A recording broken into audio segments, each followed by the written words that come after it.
Makabansa 2, Quarter 3, Week 1, Day 2.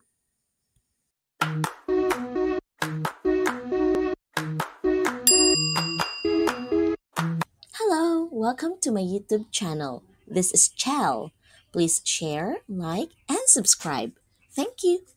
Makabansa 2, Quarter 3, Week 1, Day 2. Kabuhayang pang-agrikultura. Mga kasanayang pampagkatuto, natatalakay ang iba't ibang uri ng kabuhayan tulad ng agrikultural, industrial, pampinansyal at panserbisyo.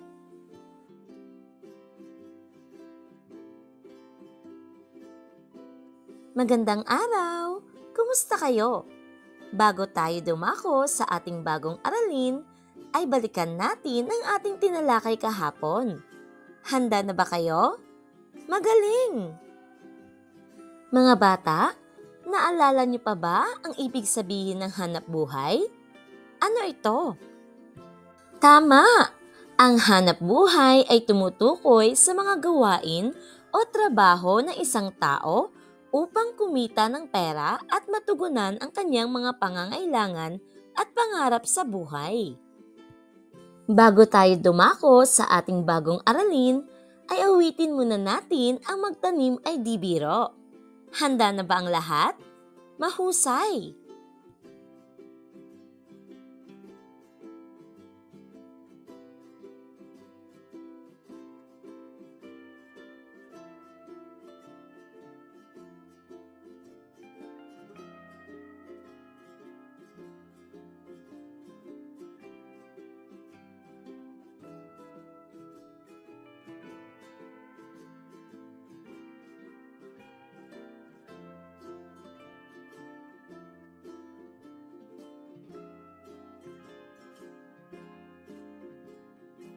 Ang layunin ng ating aralin ay nabibigyang kahulugan ang salitang agrikultura. Natatalakay ang iba't ibang uri ng hanapbuhay sa sektor ng agrikultura at natutukoy ang iba't ibang kagamitan sa pagsasaka at ang gamit nito.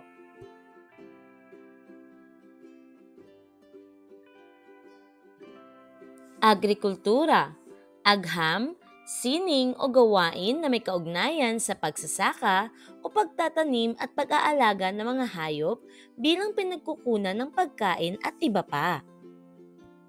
Magsasaka, mga taong nagtatanim ng palay, gulay at iba pang makakain. Isa pang kahulugan ng magsasaka. Taong ang gawain at ikinabubuhay ay ang pagbubungkal ng lupa at pagtatanim ng palay at iba pang uri ng halaman.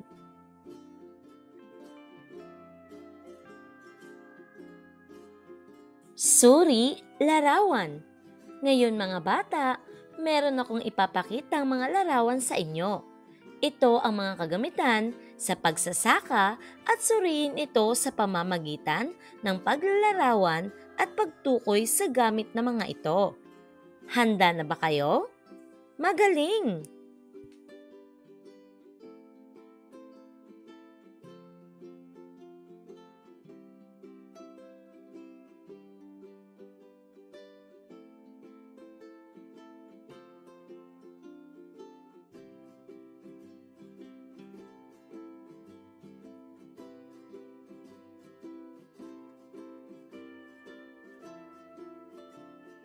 Nahulaan niyo ba ng tama kung ano ang mga nasa larawan? Tara, sagutan natin! Ang unang larawan ay tinatawag na araro. Karit naman ang tawag sa larawang ito. Binhi. Ito ay binhi. Ang tawag naman sa larawang ito ay pataba or fertilizer. Patubig naman ang tawag sa huling larawan. Mahusay mga bata!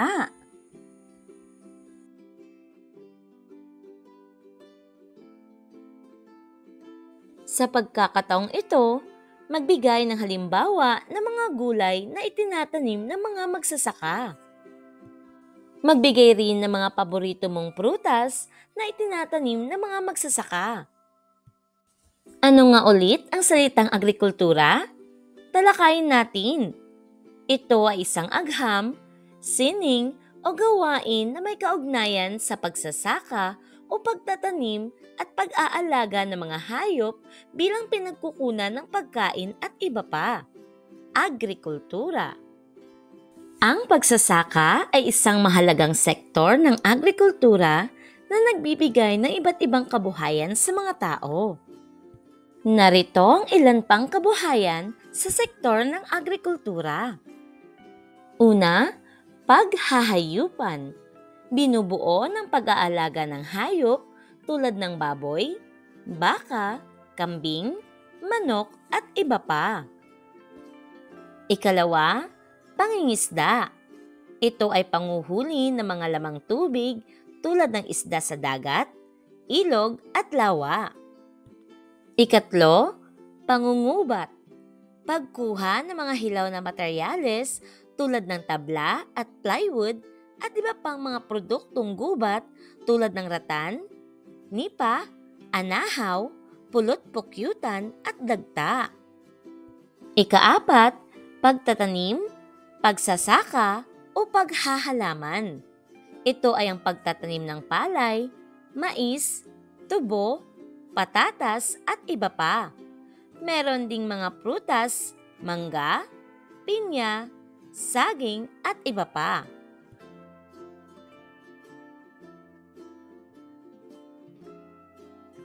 Ngayon mga bata, magbigay ng mga kagamitan ng magsasaka sa pagtatanim at kung paano ito nakatutulong sa kanilang trabaho sa bukid. Unang kagamitan na ginagamit ng mga magsasaka ay ang araro. Ginagamit sa pagbubungkal ng lupa upang maging handa sa pagtatanim. Isa rin sa mga ginagamit ng mga magsasaka ay ang asarol.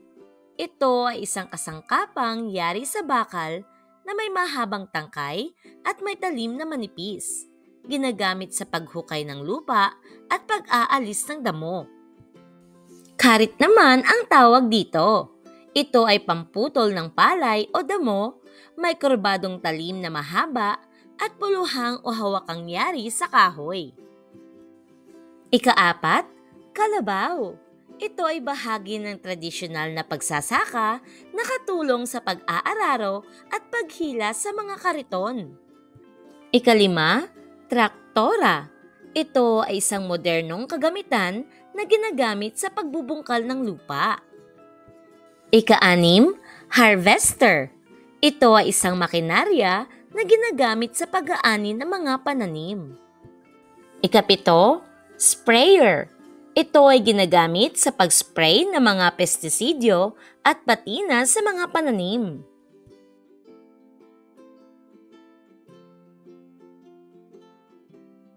Ngayon grade 2, ano ang mahalagang naibibigay ng mga magsasaka sa bawat tao? Isulat ito sa inyong kwaderno.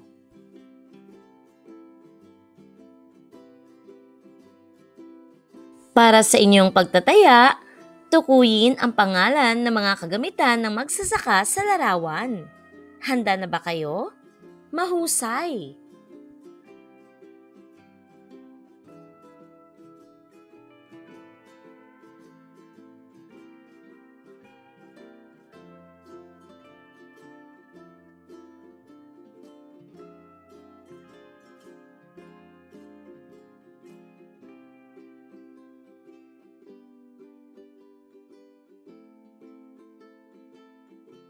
Mahusay mga bata!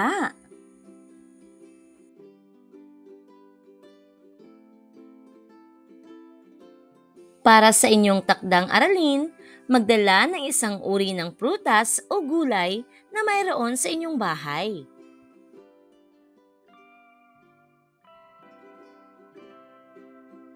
Ngayon mga bata, dito nagtatapos ang ating aralin.